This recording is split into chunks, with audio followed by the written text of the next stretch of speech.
السلام علیکم ورحمۃ اللہ وبرکاتہ۔ ہمارے خطبات جمعہ کے اس تسلسل میں حضرت مولانا محمد علی صاحب رحمہ اللہ تعالی کا 20 دسمبر 1914 کو جو حضرت صاحب نے احمدیہ بلڈنگز لاہور میں خطبہ ارشاد فرمایا تھا، وہ آپ سامعین کے سامنے پیش خدمت ہے۔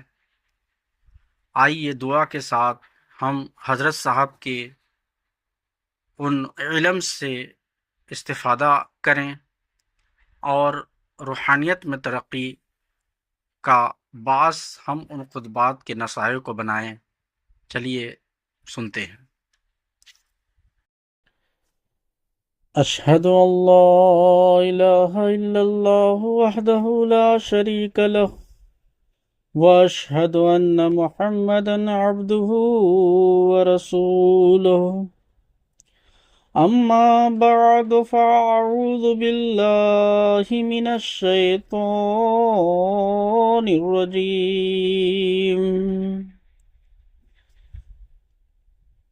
بسم اللہ الرحمن الرحیم الحمد للہ رب العالمین الرحمن الرحیم مالک یوم الدین ایاک نعبد و ایاک نستعین اہدنا الصراط المستقیم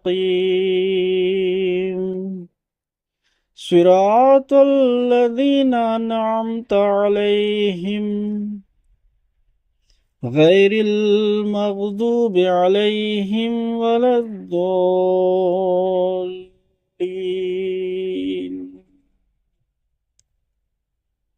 یا ایہا الذین آمنوا لا تقولوا راعنا وقولوا انظرنا واسمعوا وللکافرین عذاب علیم۔ سورہ نمبر 2 آیت نمبر 104۔ ترجمہ: اے لوگو جو ایمان لائے ہو، راعنا نہ کہو اور انظر نہ کہو، اور سنو، اور کافروں کے لیے دردناک عذاب ہے۔ سورہ بقرہ کے اس حصہ میں جو گزر چکا ہے، یہود کی غلطیوں کا ذکر ہے۔ ان میں سے ایک غلطی ان کی یہ تھی کہ یہ لوگ کلام الہی پر تمسخر کرتے تھے، بات کو بگاڑ کر کچھ کا کچھ بنا لیتے تھے، اور ان کی اکثر روحانی امراض کی وجہ یہ تھی کہ وہ چھوٹی باتوں کا خیال نہ کرتے تھے۔ قرآن کریم کا کام صرف بدیوں سے بچنے کی تعلیم دینا ہی نہیں، بلکہ ان سے بچنے کی راہیں بھی بتانا ہے۔ مثلا حکم دینا تھا کہ بد نظری سے بچو، فرمایا کہ قل للمؤمنین یغضوا من ابصارہم، پھر قل للمؤمنات یغضضن من ابصارہن۔ سورہ نمبر 24 آیت نمبر 30-31۔ یعنی وہ راہ بتا دی جس سے انسان بد نظری سے بچ سکے، کیونکہ جب انسان دیکھتا ہی نہیں تو خود بد نظری سے بچ جائے گا۔ اسی طرح اس آیت شریفہ میں کلام کرنے کے آداب سکھائے ہیں۔ بنی اسرائیل کا قاعدہ تھا کہ خواہ مخواہ بات کو مروڑتے تھے، حکم ہوا قولوا حطۃ، انہوں نے اس کا حطۃ بنا لیا، اور اس طرح خدا کے کلام کو مروڑ دیا۔ یہودیوں میں اس طرح کے یہ مرض موجود تھے۔ اللہ تعالیٰ نے ان کا ذکر کرنے کے بعد فرمایا کہ اس نقص کو کس طرح رفع کرنا چاہیے، بس مسلمانوں کو مخاطب کر کے حکم دیا کہ مہذب بننا چاہیے، چاہتے ہو تو ان کے نقش قدم پر نہ چلو، بلکہ ایسے الفاظ جن کے دو معنی ہو سکتے ہوں ان کو استعمال ہی نہ کرو۔ مثلا راعنا جب کہنا چاہو یعنی ہماری رعایت کرو، تو یہ نہ کہو، کیونکہ ذرا سا فرق کرنے سے یہ راعینہ ہو جاتا ہے، جس کے معنی رعونت والے اور احمق کے ہیں۔ پس تم اس کی بجائے انظر نہ کہا کرو۔ ایک مثال سے کلام کے بہت سے آداب سکھا دیے۔ بات میں سادگی کو مد نظر رکھو، خواہ مخواہ ایسے الفاظ استعمال نہ کرو جن سے دوسرے کو نشتر لگے۔ صحابہ رضی اللہ عنہم بھی اس کو خوب سمجھے اور خوب ہی عمل کر کے دکھایا، مگر افسوس ہے کہ مسلمان بھی آج یہود کے اس مرض میں مبتلا ہیں۔ وَاسْمَعُوا اس کے معنی ہے سنو، اور مفہوم یہ ہے کہ سن کر فرما برداری کرو۔ یعنی یہ لوگ جو شیاطین کے کلام کو خدا اور رسول کے کلام پر ترجیح دیتے ہیں، ان کے دل بیمار ہیں، ان کی پیروی نہ کرو، بلکہ جو اللہ تعالیٰ فرما دے وہ سنو اور مانو۔ وَلِلْكَافِرِينَ عَذَابٌ أَلِيمٌ جو لوگ اللہ کی نصائح سے فائدہ نہیں اٹھاتے اور منکر ہیں، ان کے لیے درد دینے والا عذاب ہے۔ ما يود الذين كفروا من أهل الكتاب ولا المشركين أن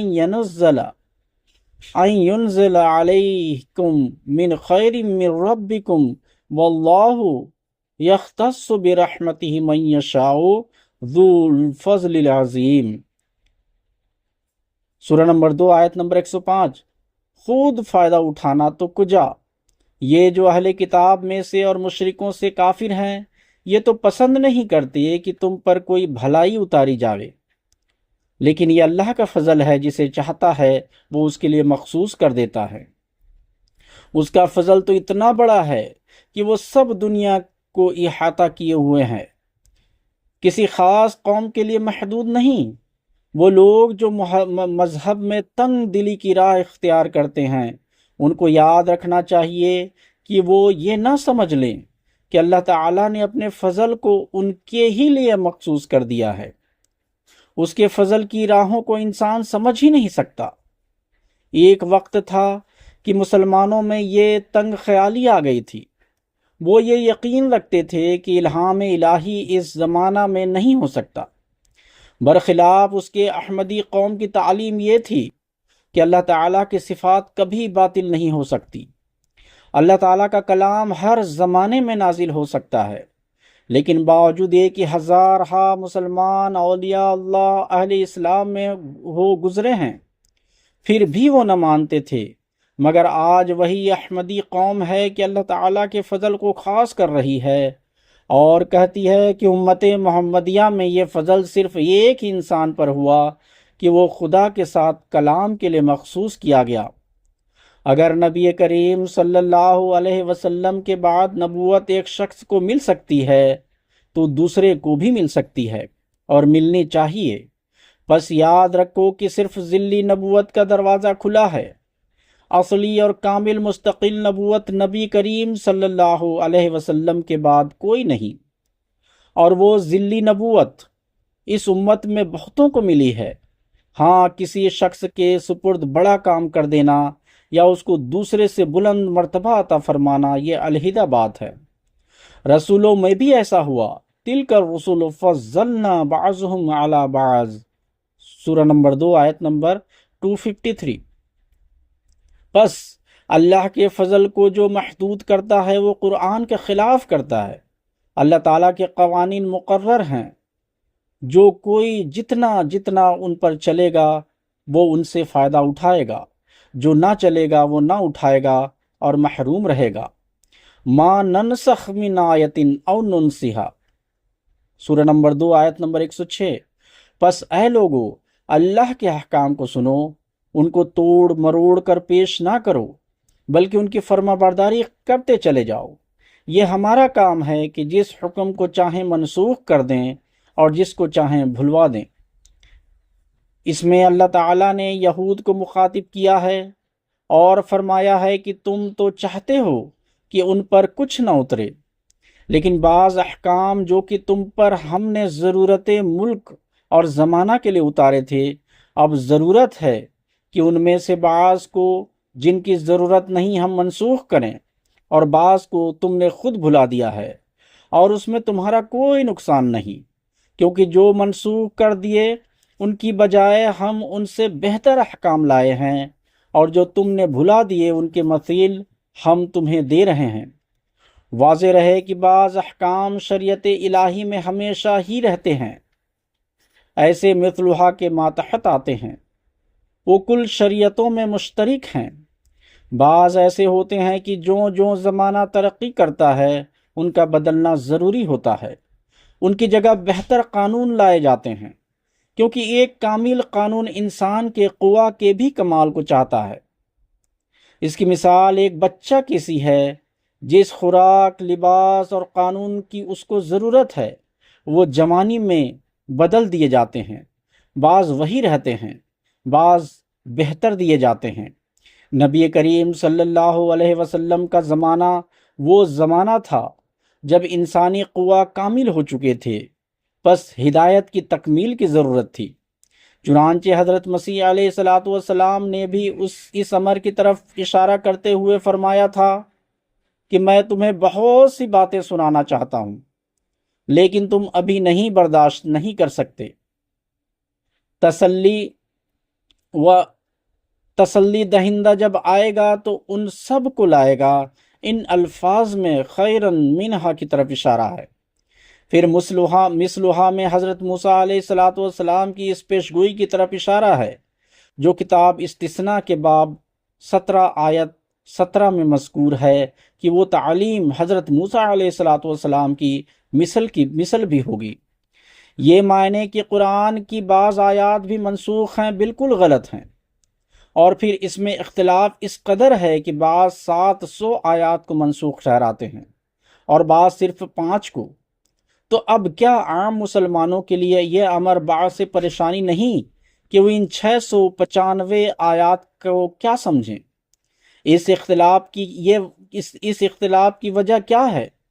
صرف یہ کہ جس شخص کی یہ سمجھ نہ آیا فلاں آیت کی فلاں آیت سے کس طرح تطبیق ہو سکتی ہے، اس نے ایک کو منسوخ قرار دے دیا۔ ان تمام روایتوں میں سے جو ناسخ منسوخ کے متعلق ہیں، ایک بھی روایت ایسی نہیں جو نبی کریم صلی اللہ علیہ وسلم تک پہنچتی ہو، یعنی جس میں یہ لکھا ہو کہ نبی کریم صلی اللہ علیہ وسلم نے فرمایا تھا کہ فلاں آیت منسوخ ہے، جب تک خود محبت وحی الہی جو کہتا ہے کہ مجھ پر فلاں آیت نازل ہوئی، یہ نہ کہے کہ اب خدا نے اسے منسوخ کر دیا ہے، دوسرے کسی کو کیا حق پہنچتا ہے کہ وہ اسے منسوخ قرار دے؟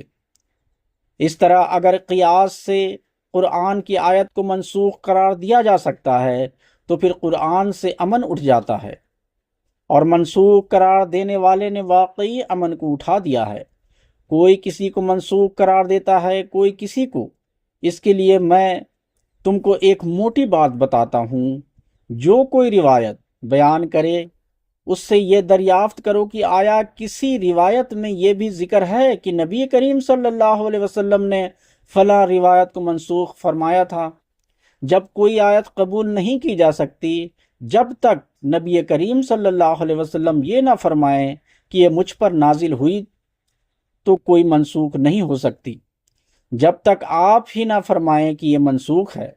الم تعلم ان اللہ علی کل شیء قدیر، کیا جو اللہ پہلے شرائع اتارنے پر قادر تھا تم نہیں جانتے کہ وہ اب بھی ہر ایک چیز پر قادر ہے؟ ام تريدون ان تسألوا سؤالکم کما سئل موسیٰ من قبل ومن يتبدل الكفر بالایمان فقد ضل سواء السبیل ود کثیر من اہل الکتاب لو یودونکم من بعد ایمانکم کفارا حسدا من عند انفسهم من بعد ما تبین لهم الحق فاعفوا واصفحوا حتى یأتی اللہ بامرہ ان اللہ علی کل شیء قدیر۔ سورہ نمبر 2 آیت نمبر 1، 7 اور 8۔ تم یہودیوں کی پیروی مت کرو، اہل کتاب میں وہ بھی ہیں جو چاہتے ہیں کہ تم ایمان لا کر کافر ہو جاؤ، یہ حالت نہ صرف اس وقت تھی بلکہ آج بھی یہی صورت ہے۔ بہت سا روپیہ مسلمانوں کو کافر بنانے کے لیے خرچ کیا جا رہا ہے، اور ایسی باریک راہیں ہمارے ارتداد کے لیے نکالی جاتی ہیں کہ جن کا سمجھنا بھی ہمارے لیے مشکل ہے۔ ہر ایک قسم کے وسوسے مسلمانوں کے دلوں میں ڈالے جاتے ہیں۔ ہم مانتے ہیں کہ اسلام ایک مضبوط قلعہ ہے اور اس پر ان کا کچھ اثر نہیں ہو سکتا، مگر قلعہ کی مضبوطی کیا کام دیتی ہے اگر اس میں تیار سپاہی کوئی نہ ہو؟ بس ضرورت ہے کہ مسلمان اس قلعہ کی حفاظت کے لیے اپنے آپ کو تیار کریں، اسلام کو دنیا میں پھیلائیں اور اس پر جو حملے ہوتے ہیں ان سے ان کو بچائیں۔ وَأَقِيمُوا الصَّلَاةَ وَآتُوا الزَّكَاةَ، نماز کو قائم کرو اور زکوٰۃ کو دو۔ قرآن کریم کی تعلیم میں بار بار ایک ارشاد کو دہرایا جاتا ہے۔ میں بھی نماز کے متعلق جو بار بار الہی ارشاد ہے بار بار ہی سناتا رہوں گا۔ تم میں نماز کے قیام میں بہت سستی ہے۔ اگر تم نو مسلم ہوتے تو ہم سمجھ سکتے کہ آہستہ آہستہ نماز پڑھنے لگیں گے، ایک دم زور نہ دینا چاہیے، لیکن میرے مخاطب جو گروہ ہے وہ پشت در پشت مسلمان ہیں، ان کے خون میں اقیم الصلاۃ رچ جانی چاہیے۔ پھر تم کو دعویٰ ہے کہ تم دنیا کے پیشوا بھی ہو اور صحابہ کرام کے گروہ کی مانند اپنے آپ کو بتاتے ہو، لیکن افسوس ہے کہ جو تزکیہ نفوس صحابہ رضی اللہ تعالیٰ عنہم میں نظر آتا ہے اس کی جھلک بہت کم تم میں دکھائی دیتی ہے۔ نماز تک کے قیام میں مشکلات میں پڑے ہوئے ہو، حالانکہ نماز تو عام مسلمان پڑھتے ہیں۔ دیکھنا یہ ہے کہ احمدی بن کر تم نے کیا خصوصیت دکھائی، کون سا تزکیہ نفس کیا۔ ایک نابینا صحابی تھے، اس نے نبی کریم صلی اللہ علیہ وسلم پوچھا کہ بعض اوقات آپ صلی اللہ علیہ وسلم میں اور مجھ میں ایک نالہ حائل ہو جاتا ہے، اس صورت میں نماز با جماعت کے لیے کیا کروں؟ آپ صلی اللہ علیہ وسلم نے فرمایا ضرور آیا کرو۔ پس قیام نماز کے لیے با جماعت نماز کا ہونا ضروری ہے، لیکن بہت احمدی ہیں کہ اس کی پرواہ نہیں کرتے۔ آج پختہ سڑکوں کی موجودگی میں مسجد گھر کے پاس ہے تو بھی با جماعت نماز ادا کرنے میں تساہل کرتے ہیں۔ تم مگر بڑے ہو تو تمہارا مقام زیادہ نازک ہے، اگر بڑا نمونہ دکھاؤ گے تو زیادہ لوگوں کے لیے گمراہی کا موجب ہوگے۔ جو مسجد سے بہت دور ہیں اور جماعت میں نہیں آ سکتے ان کے لیے ضروری ہے کہ وہ اپنی جگہ کچھ جماعت کا بندوبست کر لیں۔ میں یقیناً کہتا ہوں کہ اقیم الصلاۃ میں نماز با جماعت داخل ہے، کیونکہ یہی مطلب نبی کریم صلی اللہ علیہ وسلم نے سمجھا۔ صحابہ رضی اللہ تعالیٰ عنہم کا وہ پاک نمونہ اور ہمارا یہ حال ظاہر کرتا ہے کہ کتنا اعلیٰ پایا نبی کریم صلی اللہ علیہ وسلم کا تھا۔ حضرت مسیح موعود علیہ السلام بے شک اعلیٰ پایا کے پاک انسان تھے، لیکن غلام احمدی تھے۔ آقا کو غلام اور غلام کو آقا کا مرتبہ نہ دو اور اپنی حالتوں میں اصلاح کی کوشش کرو۔ الزکوٰۃ، زکوٰۃ کے معاملہ میں بھی جو کچھ نبی کریم صلی اللہ علیہ وسلم نے کر کے دکھایا اس پر عمل کرو۔ ہم میں سے بہت سے ہیں جن پر زکوٰۃ واجب ہے۔ حکم یہ ہے کہ زکوٰۃ کو ایک جگہ جمع کرنے کی بڑی ضرورت ہے، اس سے تمہارے بڑے بڑے کام چل سکتے ہیں۔ زکوٰۃ ایک جگہ جمع ہونی چاہیے، جس طرح نماز با جماعت ہی قیام نماز ہے، اسی طرح زکوٰۃ بھی جماعت کی ایک جگہ جمع ہونی چاہیے۔ اسی لیے حضرت ابوبکر صدیق رضی اللہ تعالیٰ عنہ نے فرمایا کہ جو اونٹ کی ایک باندھنے والی رعی زکوٰۃ میں سے مجھے نہ دے گا میں اس سے جنگ کروں گا۔ قالوا لن يدخل الجنہ الا من كان هودا او نصارى تلك امانيهم قل هاتوا برهانكم ان كنتم صادقين بلا من اسلم ووجهه لله وهو محسن فله اجره عند ربه ولا خوف عليهم ولا هم يحزنون۔ سورہ نمبر 2 آیت نمبر 111 112۔ یہی مرض مسلمانوں میں ہے، پھر اسی میں ہمارے احمدی بھائی بھی مبتلا ہو گئے ہیں۔ سب کہتے ہیں ہم ہی اس کے ٹھیکیدار ہیں، اللہ تعالیٰ یہود نصارہ کو مخاطب کر کے فرماتا ہے کہ منہ سے کہہ دینا کافی نہیں، منہ سے اپنے آپ کو یہودی یا نصرانی کہہ دینے سے کچھ نہیں ہوتا، یہ تو نری منہ کی باتیں یا دل کی آرزویں ہیں۔ اگر سچے ہو تو دلیل دو کہ تم کس طرح جنت میں جاؤ گے۔ اور پھر خود ہی فرمایا کہ جنت میں جانے کے لیے ہر ایک ہی راہ ہے، اور وہ یہ ہے بلا من اسلم وجہہ للہ و محسن، اللہ کی کامل فرما برداری اور مخلوق خدا کے ساتھ احسان جو لوگ کریں گے وہ جنت میں جائیں گے۔ پس تم میں جنتیوں کے کام تم بھی جنتیوں کے کام کرو گے تو جنت میں جاؤ گے۔ جنت کی تعریف بھی اس کے آگے اللہ تعالیٰ نے فرمائی ہے وَلَا خَوْفٌ عَلَيْهِمْ وَلَا هُمْ يَحْزَنُونَ، فرمایا جو ایسے اعمال کرتے ہیں ان میں یہ حالت پیدا ہوتی ہے کہ نہ کوئی خوف رہتا ہے اور نہ حزن ہی آتا ہے، یعنی جنت اور ولا خوف علیہم ولا هم یحزنون آپس میں مترادف اور ہم معنی ہیں۔ بس جو شخص ان دو باتوں پر عامل نہیں، خواہ وہ کسی بھی مذہب سے ہو، اس کا کوئی حق نہیں کہ اپنے آپ کو جنتی کہے۔ جب تک اللہ تعالیٰ کی کامل فرما برداری اور مخلوق خدا کے ساتھ احسان کی راہ پر قدم نہ مارے جنت میں نہیں جا سکتا۔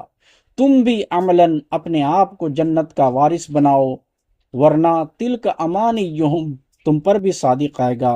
وآخر دعوانا ان الحمد للہ رب العالمین۔